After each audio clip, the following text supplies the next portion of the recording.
وما خلقت الجن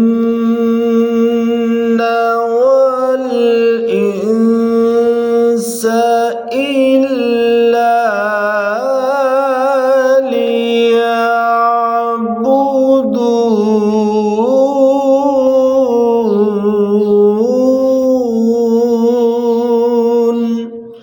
রব্বুল আলামিন বলছেন যে আমি জিন ও মানুষকে সৃষ্টি করেছি কেবল আমারও ইবাদতের জন্য।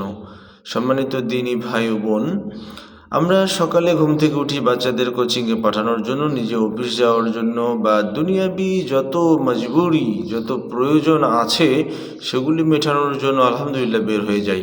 আমি এখানে একটু বলতে চাই যে আমরা যদি বাচ্চাকে কোচিংয়ে পাঠানোর যে সময় তার থেকে 20 মিনিট আগে যদি ঘুম থেকে উঠি আলহামদুলিল্লাহ, তাহলে কিন্তু আমরা ফজরের নামাজ পড়তে পারি।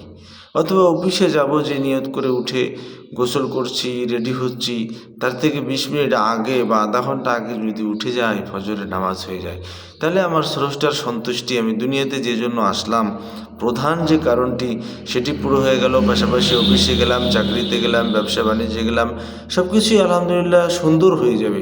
তাহলে স্রষ্টার সন্তুষ্টিতে তো আমাদের মূল বিষয়, সেটি হয়ে গেল দুনিয়ার যৌবিক চাহিদা, মানবিক চাহিদা, প্রয়োজনীয় সমস্ত চাহিদা পুরো হয়ে গেল।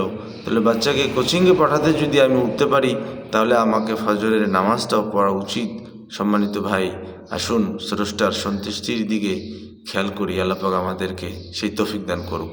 আমিন। আসসালামু আলাইকুম রহমতুল্লাহ।